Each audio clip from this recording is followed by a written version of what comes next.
Guys, we have the confirmation that Ukraine started the counterattack in the Kharkiv direction, the northern part of Kharkiv Oblast. So here is the successful vector. Ukraine took the vast part of the ground, comparable with half of the Lipsy town. Plus one more counterattack is happening over here, direct to Ruzzians. Awesome, great, fantastic news. It means that Ukraine even now is capable to regain the territories back. But the next month, then Ukraine obtains everything needed, our guys will be able to kick Russians out from this place. I'm sure about it. And Russians are also sure about it. That's why they're building the defense lines close to their border. For them, the variant to get more territories under their control simply doesn't exist any longer. They already wasted their resources. If we check out the other part where Russia started their offensive action, here Ukraine gained some of the territories, but the main place for Ukrainian counterattack is not here but in Vovchan city, and here Ukraine got more ground under control. On this map we're unable to see it, but there is a small local factory, and from the latest information just 50 Russian soldiers left in the factory. The rest are just KA.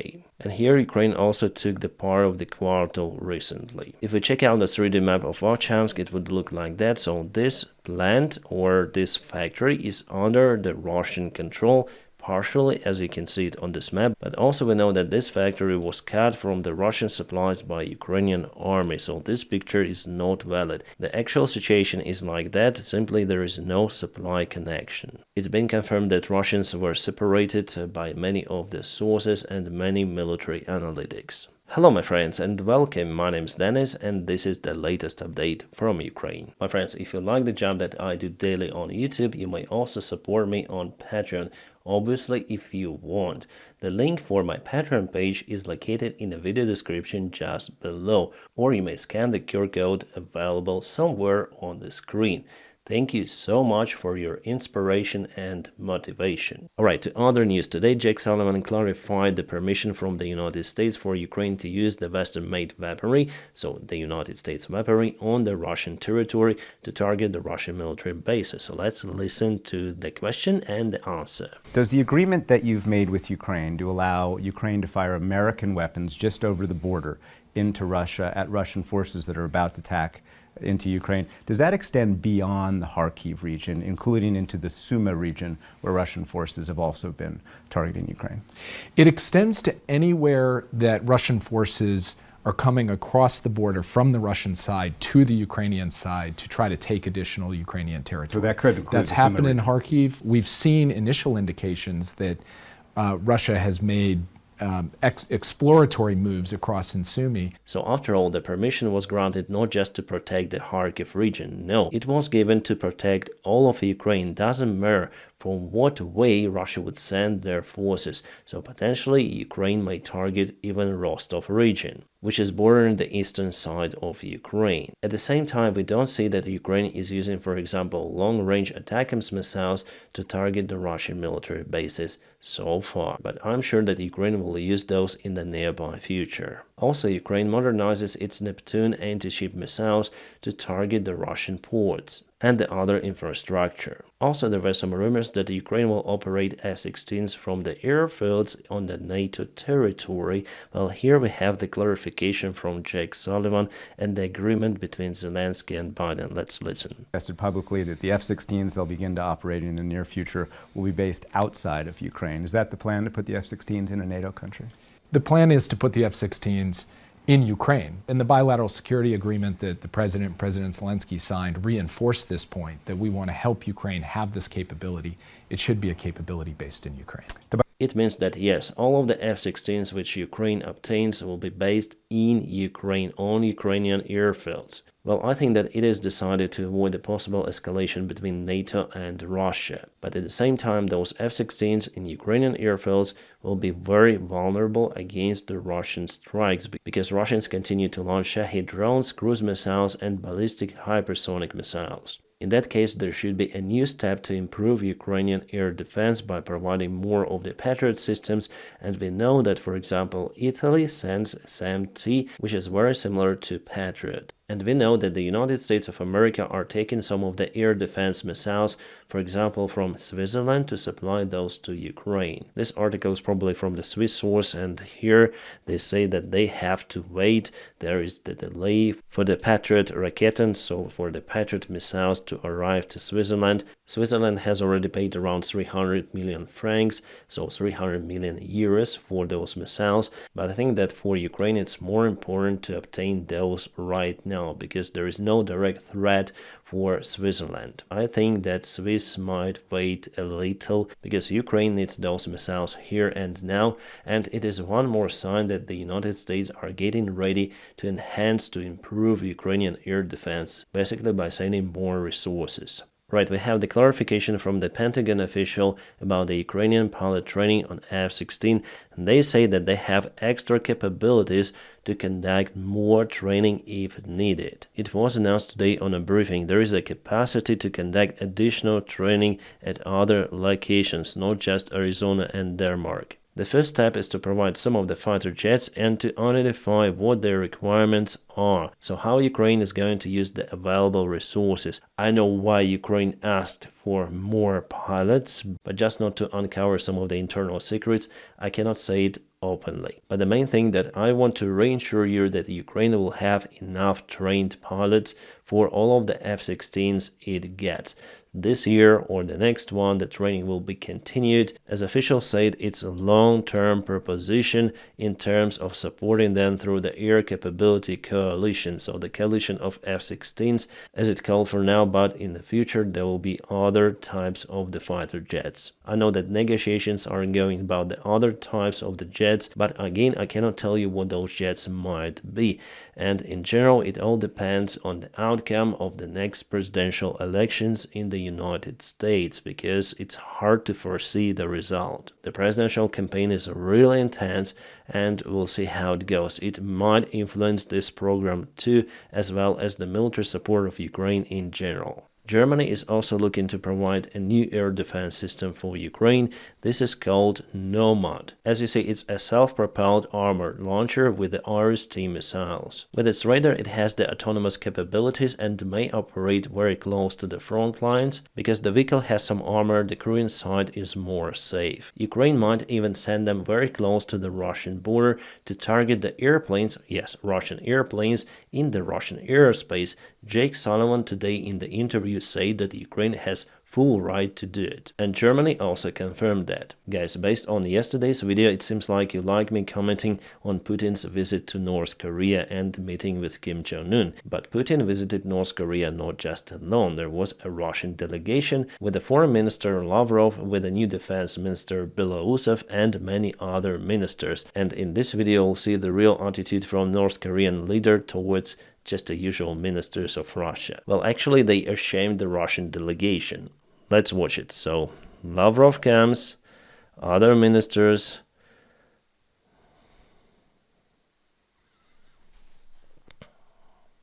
By the way, this is the new Russian Defense Minister Belousov.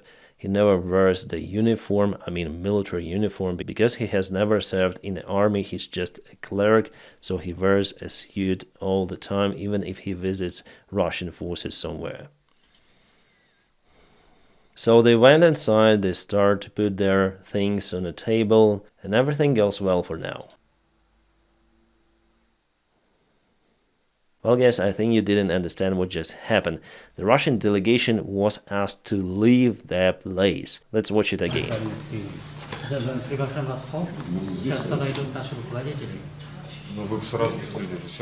So this guy is saying, why did you let us in if you want to move us out from this room? And the translator tells, at first our leader should go to this room, not you. The video interrupts here, but you see that Lavrov already stood up, as well as some of the other people around him, so they understood that they should leave their rooms. No one is allowed to visit the place before Kim Jong-un, because he is Korean God, North Korean God. About the ceremony itself for Vladimir Putin made by North Korea, well, I would say that it was one of the most expensive Mercedes-Benz advertisements. Just look at this car. It is partially a cabriolet to contain two of the leaders. As you see, for Putin, it's tied there because Kim Jong-un is not leaving him lots of the space. And I guess I know where Kim Jong-un got this idea from. But anyways, they continue their parade even with translator who was sitting in the trunk, also without the rooftop. And what a crazy epileptic cameraman was hired to film this event. Just look at this shaking camera filming all around. It's like a 5-year-old kid with a GoPro given to him by parents at the first time. So definitely a very terrible cameraman job. Even for a very dramatic moment, the camera was shaky. And the perspective is just terrible. What the cameraman is filming here. Kim Jong-un, you should do something with your cameraman. And I guess I know what you might do. And this evening, Putin left North Korea. A personal farewell from Kim Jong-un to Vladimir Putin airplane that was on a takeoff roll. Well, in general, what kind of the agreement was signed between two of the countries? Well, it is very similar to Article 5 of NATO. If someone attacks North Korea, Russia promises to fight for it, and vice versa. Because of this agreement, some of the media sources start to say that North Korea might send their army to fight in Ukraine, but for now it wasn't negotiated. However, North Korea might still support the Russian Federation. They say openly that they are against the Ukrainian regime and support Russia in this war. Well, it's good to know your enemy directly in the face, because in the case with China, they declared that they support Ukraine's sovereign right over Crimea and through all of the occupied territories currently now by Russia, but at the same time China supports Russian Federation with the military technologies, with the spare parts, with drones, and basically they support their economy. But the North Korea is definitely our open enemy. Not yet taking the active part in the war itself, but maybe one day they might try to do it. The Secretary of State Blinken said that the United States will do everything possible to stop the supplying of weaponry from North Korea to Russia. But I don't see any sort of levers for United States to stop those supplies. Well, maybe just to cut the North Korean ships in the neutral waters for violating sanctions and embargo. As we know, the United States together with the United Kingdom did this operation against the Iranian ships in the Red Sea, confiscating the weaponry and later on sending it to Ukrainian side. Also, the Russian Federation and North Korea probably discussed the access for China towards the Sea of Japan. Well, at least we have the information about it from the Nikkei Japan. So the Japan media source, they say that China asked Russia many times to give them the access to the sea for the new Chinese strategic capabilities, but Russia refused previously. However, now probably China might convince Russia to give them the part of their territory, and with this new lever, China might push the strategic ally of West, Japan. I think that this move from Russia might escalate tensions in the region very high. The Russian firefighters are still unable to extinguish the fire in their oil facility in the small city of Azov. The oil reservoirs are burning there for the second day consecutive. And by the way, Ukraine again launched the drone attack. There were kabooms reported in Crimea and Rostov Oblast. And Russia continued to play Tetris with their barges near the Kerch Bridge. You may see all of those barges in different formations. And here you see probably the lines of the tires. All of that is done to stop Ukrainian drone boats. Alright, Ukraine is restoring the sea connection between Ukraine and Georgia. It happened for the first time since 2022. The voyage or the trip is planned for the coming days. The route is basically a ferry connection and it goes through the neutral waters. As one of the declarations of the peace summit was to allow to both of the sides to freely use their seaports. And it seems like Ukraine started to do it. We're gonna see also the Russian reaction in the coming days. You know that Russian officials and their propaganda are always saying about the threat from NATO, but somehow they move their forces out from the Finnish border to fight in Ukraine.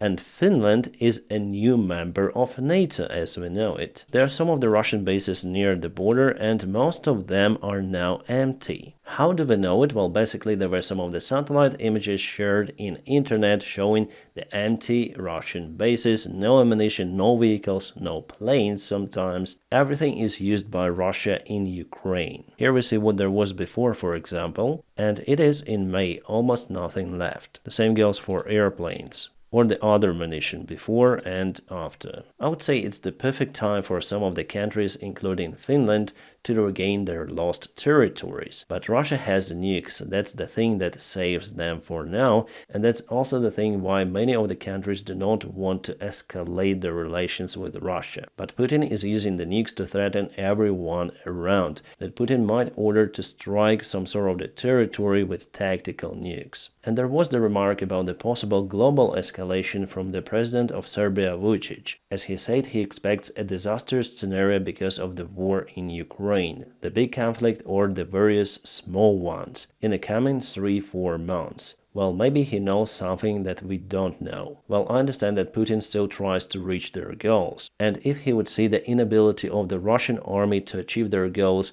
in conventional way, he might try to use tactical nukes. I think not more than 2 times, because they might say that America used nukes 2 times to attack Japan, so Russia might also have the right for that tool, and we see the signs about it from the Russian propaganda almost every day. Alright, about the Frontlines update, well, Russia tried to advance to the northern part of the Chasiv Yar in attempt to cross this water obstacle, so the river, but their convoy was absolutely demolished. I'm still waiting for the drone video, but we have the confirmation about it from the Ukrainian side and as also from the Russian military bloggers. So Miko73, the military analytic, already showed that Russia lost some of the tanks and BMPs. And also somehow Russians crossed the water obstacle over here. They went to the city, some sort of the suicide tank, which was also kaboomed by Ukrainian side. It is not the first Russian kamikaze attempt. Before they also crossed this water obstacle on their BMP,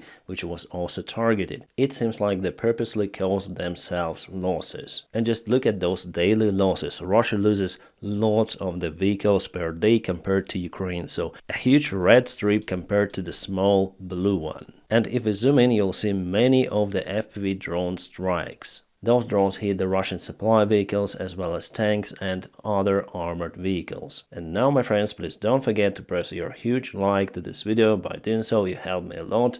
As always, I wish you all a peaceful sky wherever you are and have a great time.